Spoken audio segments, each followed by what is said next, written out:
Aujourd'hui, je vais donner mes rations, vitamines et minéraux à mes 4 chevaux et je te montre comment gérer plusieurs chevaux en même temps quand on donne les rations.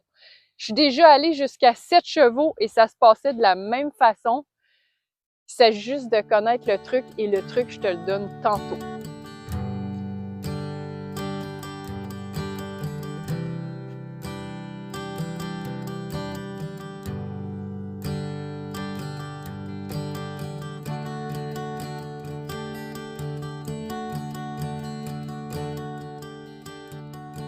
Donc là, ce que je suis en train de faire, je suis en train de préparer les rations pour mes chevaux. J'ai 4 chevaux.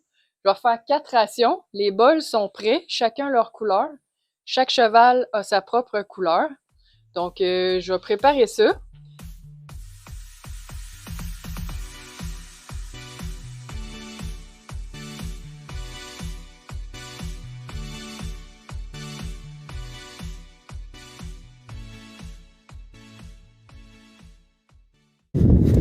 En fait, aujourd'hui, je te montre ça parce que j'ai vu dernièrement beaucoup de commentaires sur Facebook, des trucs passés, puis il y avait des gens qui se questionnaient pour savoir justement comment gérer un groupe de chevaux pour donner les rations.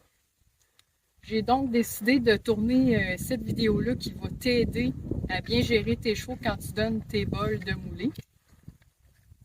Ce qui est important aussi là-dedans, c'est, comme je vais le mentionner, c'est de ne jamais se laisser envahir, toujours défendre son espace personnel. Jamais aussi qu'un cheval va venir me mordre, il va venir me déranger comme ça avec sa bouche pour essayer de prendre de la nourriture dans mes poches ou dans mes mains ou même dans le bol. Tu vas voir tantôt dans la vidéo. Jamais que j'accepte ça d'un cheval parce que dans le fond, c'est lui qui t'envahit et c'est toi qui dois lui montrer tes limites. OK?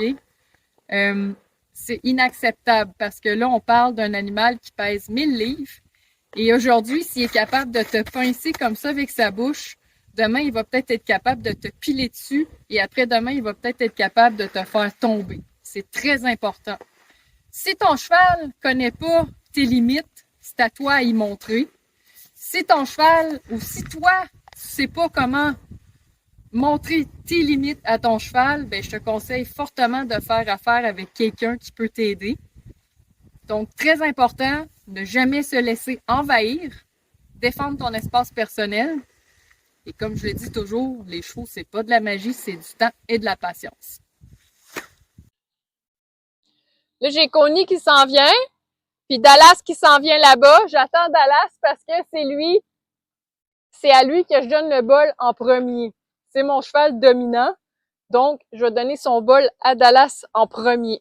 Les autres iront pas l'achaler. Là, c'est un petit peu dégueu.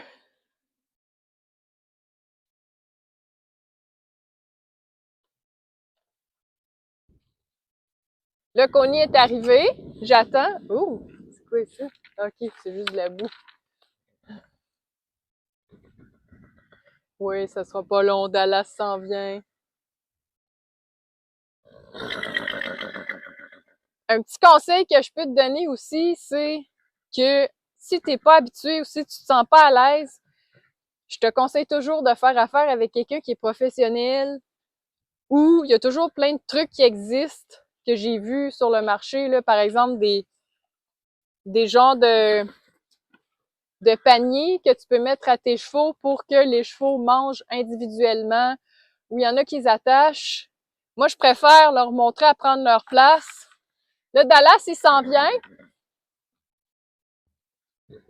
Donc là, je veux pas que personne m'envahisse. Je vais les éloigner un petit peu. Moi, j'aime bien travailler avec mon stick. Sinon, comme je disais tantôt, tu peux utiliser ton langage corporel, mais je vais placer ici. Donc, Dallas est là et très important, je veux pas que le cheval me rentre dedans. Je veux qu'il soit stable. Et là, je vais lui donner sa ration. Comme je disais aussi tantôt, j'ai déjà eu jusqu'à 7 chevaux à gérer. Et j'avais fonctionné de la même façon. Wilson, tu peux aller à table. Puis, ça avait fonctionné très bien. Les 7 chevaux se plaçaient. Tiens, voilà. Au début, quand j'ai commencé à faire ça, je connaissais pas mes chevaux vraiment. Ça fait quand même longtemps, plusieurs années que je fais ça. Et j'ai remarqué, en fait, j'étudiais leur comportement, qui allait se déplacer pour aller voler la ration de l'autre. Et j'ai remarqué que Sissi était très gourmande et que Sissi va souvent voir Wilson pour aller voler sa ration. Donc, j'ai resté sur place. J'ai fait un petit peu de surveillance. Je l'empêchais d'aller voler la ration de Wilson. Puis encore, souvent, je vais rester pour empêcher que Sissi, parce que Sissi mange vite, elle va manger sa ration, puis après ça, elle va voler celle-là de Wilson. Fait que je l'empêche d'aller voir la table à Wilson. Donc là, comme on peut voir, Sissi, elle s'approche du bol de Dallas. Mais Dallas est supposé dire que c'est pas à elle, mais là, elle voulait essayer, fait que je l'ai éloignée. C'est pas son bol. Elle a pas d'affaire à aller manger la ration de l'autre. Fait que c'est sûr que moi, je reste pour faire un peu de surveillance. D'habitude, Dallas, il est capable d'y dire, mais là, je sais pas, il doit pas bien filer. Non, non. Puis je vais l'empêcher aussi je vais empêcher Sissi d'aller voir Wilson. Parce qu'elle est bien capable d'aller voler sa moulée. Puis des fois, c'est Wilson qui va voir Connie. Donc, c'est sûr qu'une surveillance, c'est toujours mieux.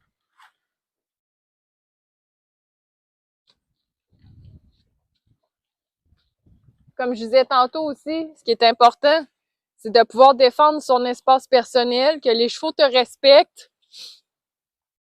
Puis, comme je mentionne souvent, les chevaux, c'est pas de la magie. Ça prend du temps. Soyez patient. Moi, ça s'est pas fait en 2 secondes, là. Ça a pris quelques mois pour arriver à ce résultat-là. Là, ici, je sais qu'elle veut aller. Mais là, Wilson, il n'y a plus rien.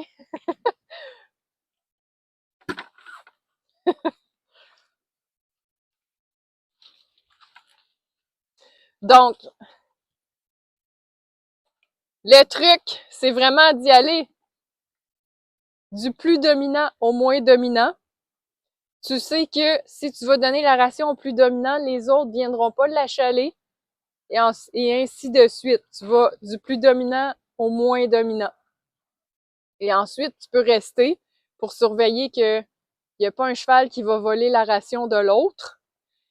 Aussi, comme je disais, défendre ton espace personnel. Si tu as besoin d'un stick ou un petit truc de dressage juste pour avoir une prolongation de ton bras, éloigner tes chevaux, les placer, etc. C'est pas interdit de l'utiliser, mais il faut l'utiliser intelligemment. Défendre ton espace personnel. Puis, dernier point, c'est que les chevaux, c'est pas de la magie, ça prend de la pratique, du temps, puis de la patience. Là, Cécile ici, qu'est-ce qu'elle essayait de faire, c'est de venir essayer de prendre mon bol. Elle voulait licher dedans, mais moi, je l'ai pas invitée. Fait que, évidemment, c'est sûr que moi, je l'éloigne, parce que là, c'est elle qui s'invite, puis je l'éloigne. J'utilise juste mon langage corporel. J'ai pas utilisé mon stick. Je veux pas qu'elle vienne me voir. Mes chevaux viennent à moi juste quand je les invite. Là, ici, ce qu'on a, c'est mon beau Wilson qui essaie de venir manger dans ma chaudière. Puis moi, je veux pas. Fait que je l'ai pas invité. Fait que soit que j'utilise mon langage corporel, puis que je le fasse reculer, ou que là, je vais attendre qu'il revienne vers moi. Évidemment, là, il reviendra peut-être pas. Même pas Connie, je les ai pas invités. OK? Je veux pas qu'ils viennent vers moi. Mes chevaux, ils viennent vers moi juste quand je les invite. Puis, ils viennent pas vers moi, surtout quand j'ai de la nourriture. C'est moi qui les invite. C'est moi qui va leur donner. Je veux pas qu'ils m'envahissent. Je veux pas qu'ils viennent fouiller dans mon bol.